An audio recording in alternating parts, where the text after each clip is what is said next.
बात है, आज झूमते झूमते नाचते नाचते कहाँ जा रही हो? बनो मत, जैसे कि तुम जानते ही नहीं हो कि मैं तुमसे ही मिलने आ रही हूँ। और तुम ये भी जानते हो कि मैं आज इतनी प्रसन्न क्यों हूँ। अच्छा, क्यों? इतनी सुंदर स्वप्न माया रची तुमने।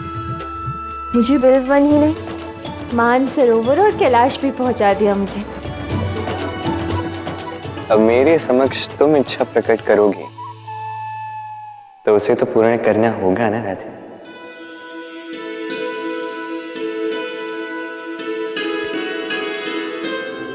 इतना कुछ संभव कर कैसे लेते हो? जब प्रेम ही सबसे बड़ा भाव है तो प्रेम में कुछ भी असंभव नहीं है ना राधे। अच्छा सुनो, तुम्हारी स्वप्न माया ने मेरे अंदर एक और इच्छा को जागृत कर दिया। तथास्तु। तथास्तु? क्या तथास्तु? कहीं स्वयं को नारायण तो नहीं समझ रहे हो? पहले सुन तो लो। हाँ, पहले बता तो दो। महादेव की भक्ति में मैं निर्जल एकादशी का व्रत करने वाली हूँ, ताकि हम दोनों के पिता हमारे विवाह को स्वीकृति दे दें। अद्भुत, क्या बात है, अवश्य करो राधा। वैसे मैं सोच रही थी कि मेरे साथ तुम भी कर लो ये व्रत। मैं? हाँ। मैं और महादेव का व्रत रखूं? नहीं नहीं, इसकी कोई आवश्यकता नहीं है राधा। मैं तो महादेव से सीधा संपर्क साध लेता। कुछ भी मत कहोगे? तुम्हें क्या लगता है कि तुम कुछ भी कहोगे और मैं मान लूं? नहीं नहीं राधा, ये तुम्हें लग रहा है ये उपहास है। और नहीं तो क्या? ठीक है, अभी बताता।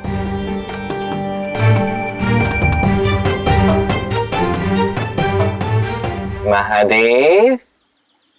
कहिए कृष्ण।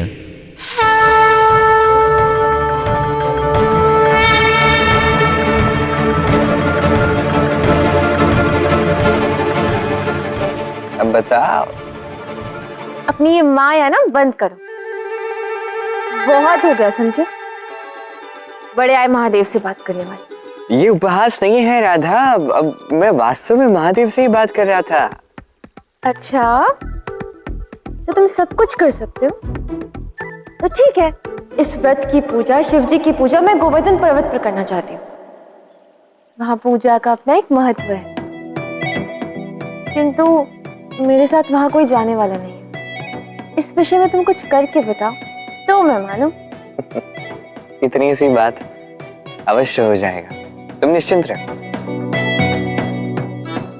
ये आत्मविश्वास नहीं, अंधविश्वास प्रतीत हो रहा है कृष्ण।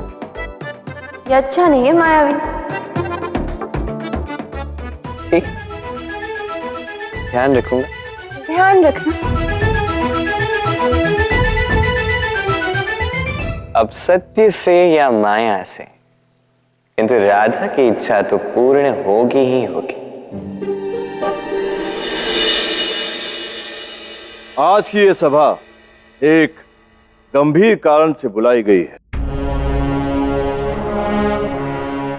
पिछले वर्ष भारी वर्षा के कारण फसल बिगड़ गई थी। इस वर्ष ऐसा ना हो, इसके लिए आप सब मिलकर कोई उपाय सुझाइए और मैं आप सबके सुझाव का स्वागत करता हूं। मेरे विचार में हमें नारायण यज्ञ करना चाहिए। वर्षा तो देवराज इंद्र का दायित्व है, हमें देवराज इंद्र की आराधना करनी चाहिए।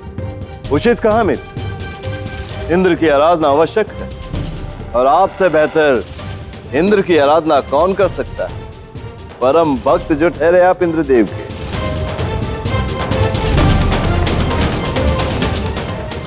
किंतु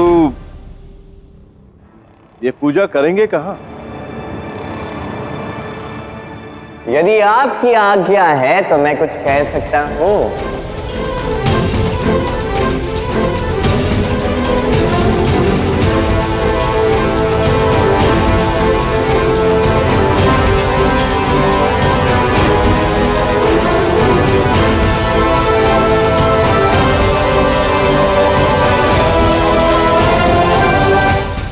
मेरे विचार से हमें ये यज्ञ गोवर्धन पर्वत पर करना चाहिए काका।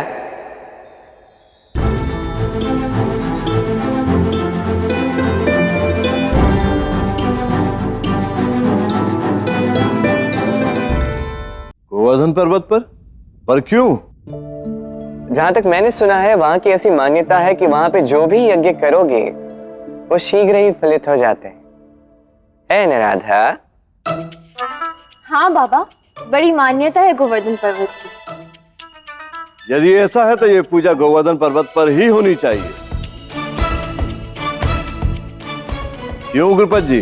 जी वृषभान जी, गोवर्धन पर्वत बहुत ही पवित्र स्थान है, इस पूजा के लिए उत्तम रहेगा।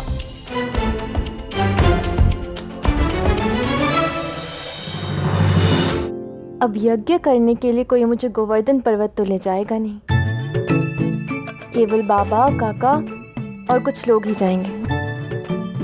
तुम्हारी योजना निष्फल हुई कृष्ण। माया देखनी है? बोलो, माया देखनी है? कैसी माया? अब भी दिखाता हूं।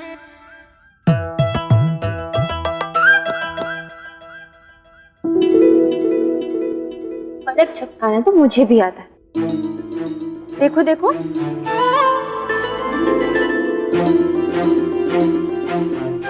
यदि गोवर्धन पर्वत इतना पवित्र स्थान है तो एकादशी का व्रत हम सब वहीं पे करें।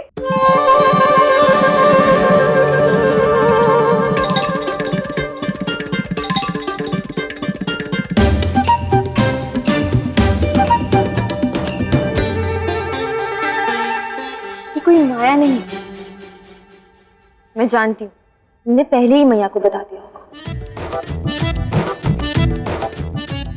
जी, मेरे मन में भी अभी अभी यही विचार आया था।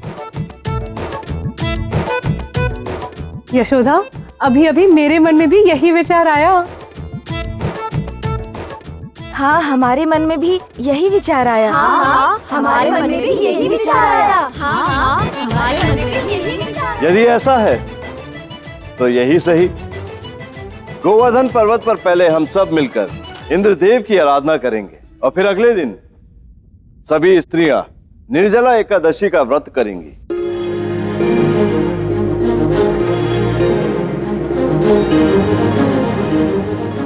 अद्भुत कृष्ण, इतना अधिक समझती हूँ मैं तुम्हें, जानती हूँ, किंतु फिर भी तुम प्रतिदिन प्रति क्षण मुझे अचंभित कर देते हो। जब मेरी राधे को कुछ साधना हो तो उसका साधन तो कृष्ण को बनना ही पड़ेगा ना।